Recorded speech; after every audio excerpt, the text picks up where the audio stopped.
اعوذ باللہ من الشیطان الرجیم بسم اللہ الرحمن الرحیم سلام اللہ علی بقیت اللہ الاعظم۔ امام حسین علیہ السلام فور عالمی چینل کربلا مقدسہ کے آن لائن ٹرانسمیشن پروگرام معرفت منتظر اجل اللہ تعالی فرجہ الشریف میں حاضر خدمت ہے۔ گفتگو کا سلسلہ حضرت بقیت اللہ الاعظم امام زمانہ اجل اللہ تعالی فرجہ الشریف اور غیبت امام زمانہ میں قبور اہل بیت علیہم السلام کی زیارت کرنا، ان کا احترام کرنا، اس عنوان سے ہمارے گفتگو کا سلسلہ جاری ہے۔ اور چونکہ پہلے یکم سے ولادت باسعادت حضرت معصوم قم سلام اللہ علیہ اور 11 کو حضرت امام رضا علیہ السلام کی ولادت باسعادت، تو اس عنوان سے یہ دن جو ہے وہ کافی خاص دن ہے اور گفتگو کا سلسلہ حضرت امام رضا علیہ السلام کی زیارت کے عنوان سے چل رہا تھا، لیکن ظاہر ہے کہ کچھ اپنے امام حضرت امام رضا علیہ السلام کے حالات زندگی اور ان چیزوں کے بارے میں بھی گفتگو کا سلسلہ ضروری ہے۔ تو انشاءاللہ العزیز آج امام رضا علیہ السلام کے حالات زندگی پر ایک پروگرام کریں گے اور انشاءاللہ پروگرام کے نیکسٹ سیگمنٹ میں یہی ہمارا موضوع رہے گا کہ امام رضا علیہ السلام کس دور میں زندگی فرما رہے تھے اور کیسے حالات تھے اس دور میں۔ انشاءاللہ اس پر آج گفتگو رہے گی۔ اور جہاں تک زیارت حضرت امام رضا علیہ السلام کا تعلق ہے تو بہت سارے روایات ہے زیارت امام رضا علیہ السلام کے لیے کہ کس قدر یہ زیارت جو ہے وہ بعظمت ہے، کتنا بڑا اجر و ثواب ہے اس کا، اور ابتدا یعنی قدیم الایام سے لے کر آج تک یہ حرم جو ہے، حرم حضرت امام رضا علیہ السلام جو مشہد مقدس میں ہے، شیعوں کے ہاتھ میں تقریباً یہ رہا، یعنی جو بھی دور تھے بہرحال اعمال اور یہ سب چیزیں اپنی جگہ پر، لیکن جن لوگوں کے ہاتھ میں وہ رہا وہ تقریباً شیعہ ہوا کرتے تھے۔ اور اس عنوان سے بھی یہ چونکہ مومنین کی رفت و آمد کی جگہ ہوا کرتی تھی اور وہاں پر مومنین زیارت کے لیے جایا کرتے تھے، اسی وجہ سے اگر آپ غور فرمائیں تو جو مشکلات دوسری جگہوں پہ وارد ہوئی ہے، اور جیسے کربلا میں جو مشکلات رہے اور خود انہدام قبور رہا، انہدام قبور کرتے رہے، یعنی سید الشہداء علیہ السلام کے حرم پہ جو ظلم لوگ کرتے رہے، اور اسی طریقے سے دوسری جگہوں پر بھی کچھ ایسے حالات رہے۔ اور اس کی سب سے بڑی مثال دور حاضر میں جو فاسق اور فاجر حکومت ہے سعودی عرب کی، آل سعود کی حکومت، تو وہاں پر بھی آپ دیکھ رہے ہیں کہ ائمہ اطہار علیہ السلام کے قبور کس مظلومیت کا شکار ہیں۔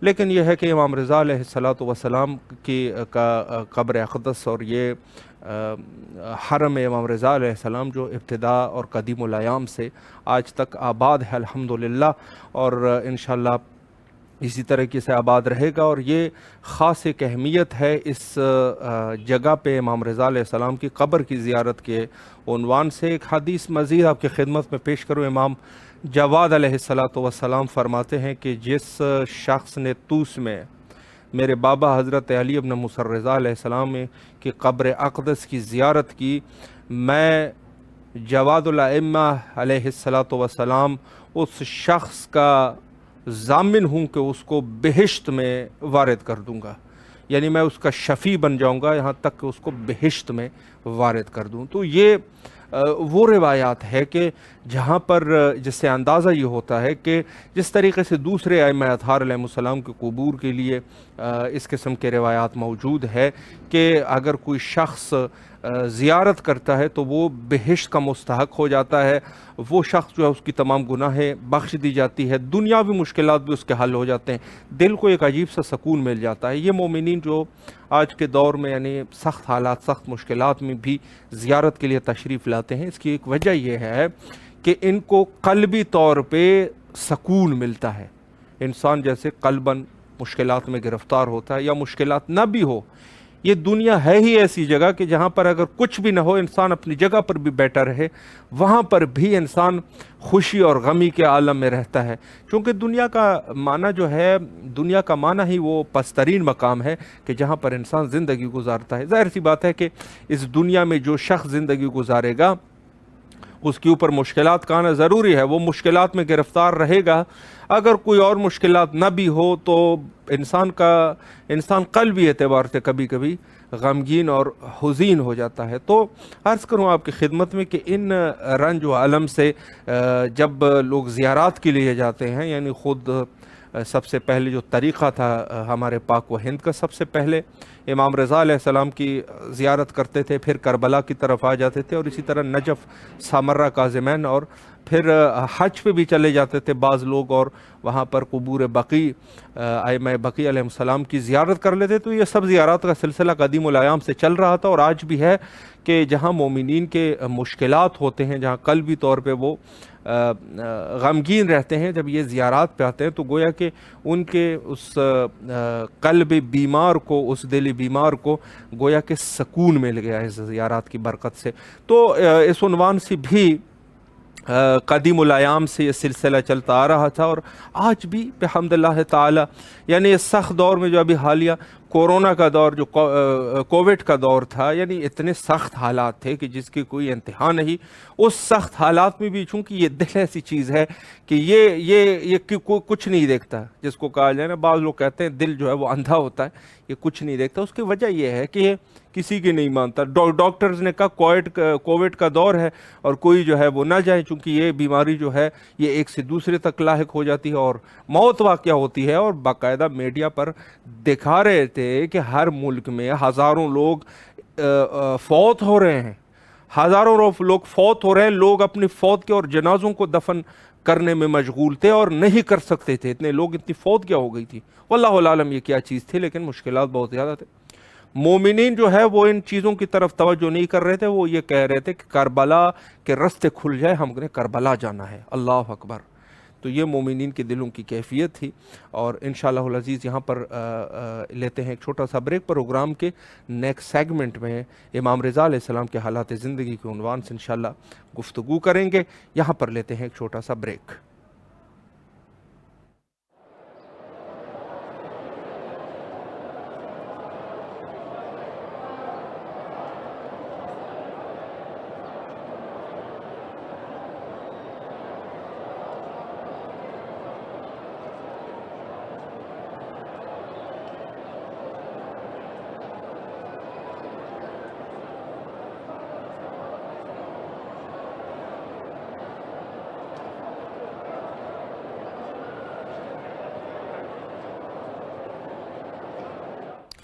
دوبارہ حاضر خدمت ہے۔ اس وقت آپ پروگرام معرفت منتظر رضی اللہ تعالیٰ فرجہ الشریف کو ملاحظہ فرما رہے ہیں، اور پروگرام میں آج کے ہمارے معزز مہمان حجت الاسلام المسلمین عزت مآب علی جناب مولانا سید زرغام حیدر رضوی صاحب قم المقدسہ سے ہمارے ساتھ انشاءاللہ محو گفتگو رہیں گے، اور کنٹرول روم سے فرما رہے ہیں کہ خوشبختانہ قبلہ کے ساتھ ہمارا رابطہ بھی قائم ہو چکا ہے۔ السلام علیکم ورحمۃ اللہ وبرکاتہ۔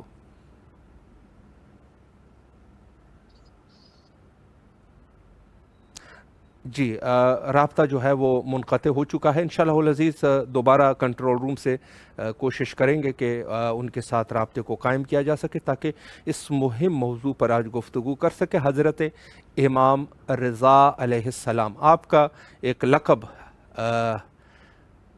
عجم میں شاہ خراسان کے نام سے یاد کیا جاتا ہے، یعنی شاہ خراسان کا لقب آپ کا ہے عجم میں، یعنی جہاں پر سلطان عرب والعجم جو کہ زیارت میں بھی پڑھتے ہیں السلام علیک یا سلطان العرب والعجم، یعنی یہ ہے کہ باقی جو ائمہ اطہار علیہ السلام کے قبور ہے وہ ظاہر ہے کہ جزیرہ عرب میں ہے، چاہے وہ عراق ہے یا سعودی عرب ہے، حالیہ جو آج کا سعودی عرب ہے۔ تو باقی ائمہ اطہار علیہ السلام کی جو قبور ہے وہ عرب میں ہے اور شاہ خراسان حضرت علی ابن موسیٰ الرضا علیہ السلام کی قبر عجم میں ہے، تو اس عنوان سے بھی آپ کو شاہ خراسان کہتے ہیں۔ دوبارہ ہمارا قبلہ کے ساتھ رابطہ قائم ہو چکا ہے۔ السلام علیکم ورحمۃ اللہ وبرکاتہ۔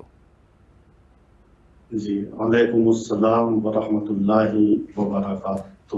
قبلہ خیریت سے ہیں انشاءاللہ، طبیعت مزاج بخیر ہیں؟ جی الحمدللہ، مولا آپ کو سلامت شکر رکھے۔ اللہ۔ سب سے پہلے تو چونکہ کل کا دن ولادت باسعادت حضرت امام رضا علیہ السلام کا دن تھا، تو اس عنوان سے بھی آپ کی خدمت میں تبریک عرض کرتے ہیں، اور امام حسین علیہ السلام ٹی وی کے تمام اراکین کی طرف سے تہہ دل سے آپ کے ممنون اور مشکور ہے کہ مصروفیات کے باوجود قبلہ آپ ہمیں وقت دے دیتے ہیں، اور مہم موضوعات پر آپ کے خوبصورت بیانات سے ہم مستفید ہوتے ہیں۔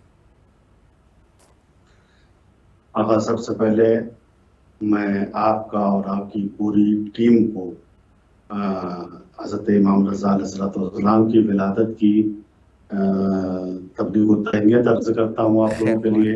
اسی طریقے سے اپنے تمام ناظرین کو بھی تبلیغ و تہنیت عرض کرتے ہیں۔ خیر مبارک قبلہ، مولا آپ کو سلامت رکھے۔ میں وقت کو ضائع کیے بغیر، چونکہ آج کا پروگرام جو ہے وہ قبلہ حالات زندگی حضرت امام رضا علیہ السلام کے عنوان سے البتہ 3 دن سے کر رہے ہیں، لیکن ظاہر زیارت کے عنوان سے پروگرام کر چکے ہیں۔ آج جو ہے حالات زندگی کے عنوان سے میں سوالات کرنا چاہوں گا، اور پہلا سوال قبلہ میرا یہ ہے کہ خود حضرت امام رضا علیہ السلام کا مختصر تعارف، اور آپ نے امامت کو کس جرت کے ساتھ، اپنی امامت کو کس جرت کے ساتھ ظاہر فرمایا، اس پر قبلہ اگر ایک وضاحت ہو جائے۔ جی اعوذ باللہ من الشیطان الرجیم، بسم اللہ الرحمن الرحیم۔ دیکھیے، علی ابن موسیٰ الرضا ہم سب کے یعنی شیعان آل محمد کے امام ہشتم ہیں۔ جی، آپ کی ولادت 11 ذی القعدہ 148 ہجری میں ہوئی، اور آپ کی شہادت 203 ہجری میں خراسان کی سرزمین میں واقع ہوئی۔ صحیح۔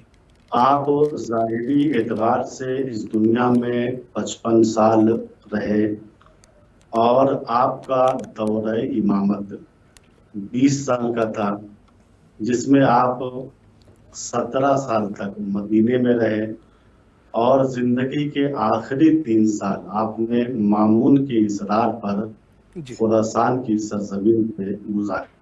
صحیح۔ آپ اس آیت کا مصداق کامل تھے کہ الا ان اولیاء اللہ لا خوف علیہم ولا ہم یحزنون۔ سبحان اللہ۔ آگاہ ہو جاؤ، اولیاء خدا وہ ہوتے ہیں نہ وہ کسی کا خوف اپنے دل میں رکھتے ہیں، بے شک، اور نہ وہ کسی اہم بات پر جو دنیاوی بات ہو اس پر محزون ہوتے ہیں۔ جی، امام رضا علیہ السلام جز خدا کے کسی سے نہیں ڈرتے تھے، جی، اسی لیے امام موسیٰ کاظم علیہ السلام کی شہادت کے بعد آپ نے بہت جلدی علنی طور پر اپنی امامت کو ظاہر فرمایا۔ صحیح۔ یہاں تک کہ آپ کے بعض جو نزدیکی اصحاب تھے انہیں بڑا تعجب ہوا۔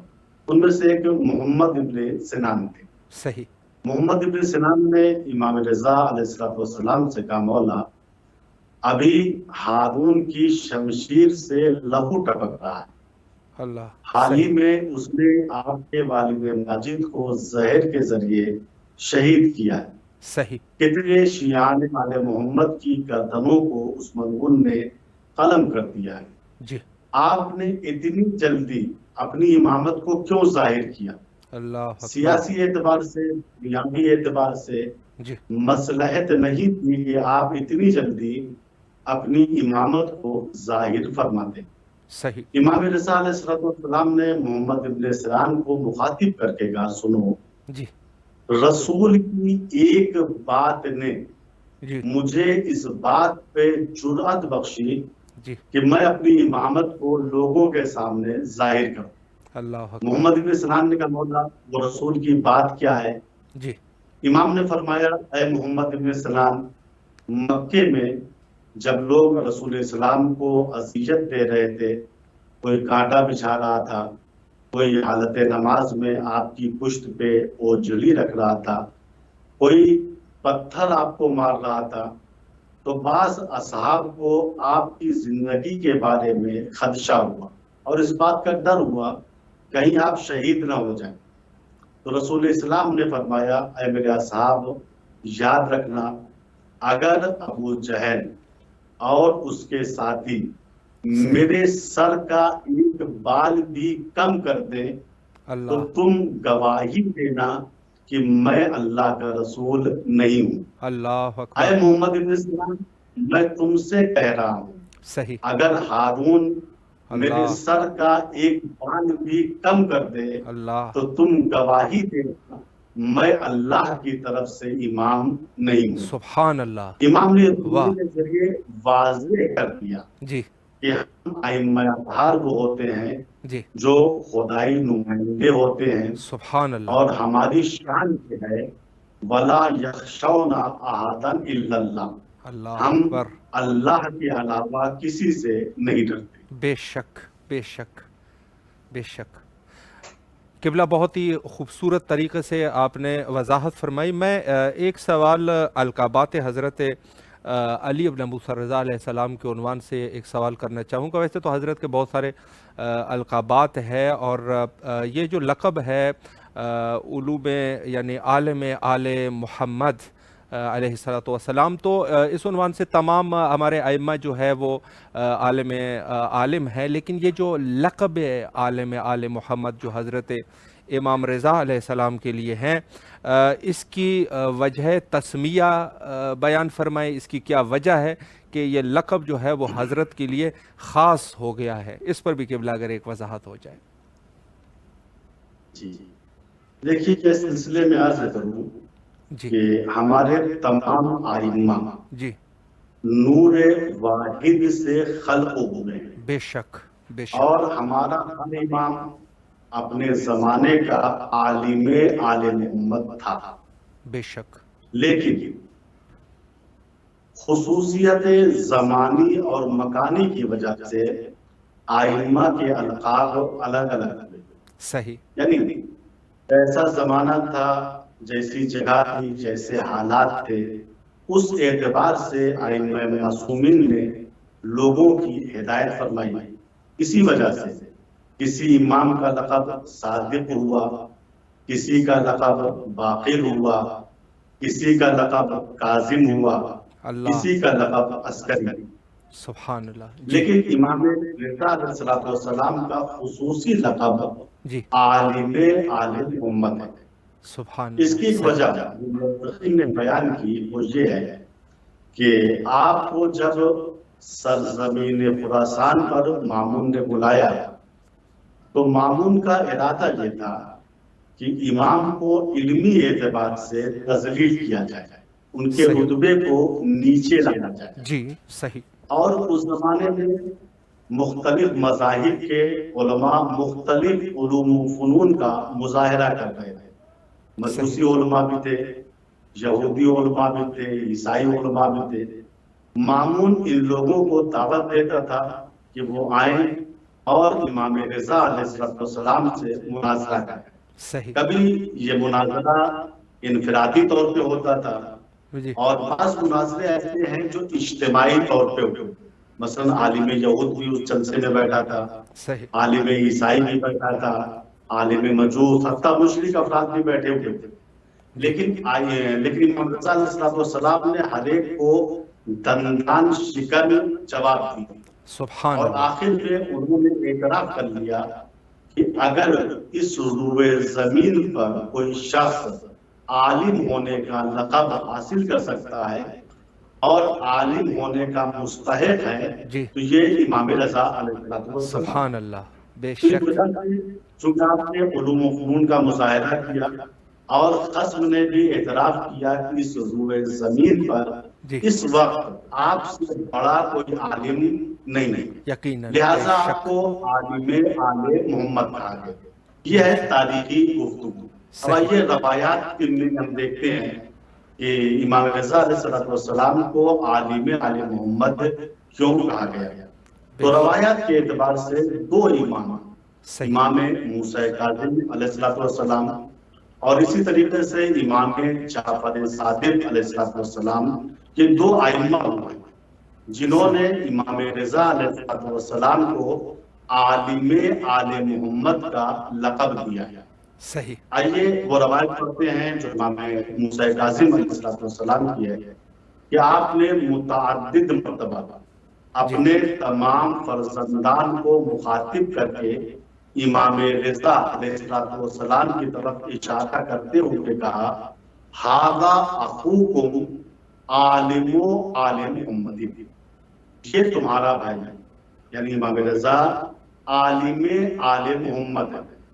فَاسْأَلُوهُ عَنْ دِينِهِمْ، تم اپنے دینی سوالات کو امام رضا سے پوچھو، وَاحْفَظُوا، اور جو یہ جواب دیں ان کو تم محفوظ کر دو۔ تو اس روایت کی بنا پر عالم آل محمد کا لقب خود آپ کے والد ماجد امام موسیٰ کاظم علیہ السلام نے آپ کو دیا۔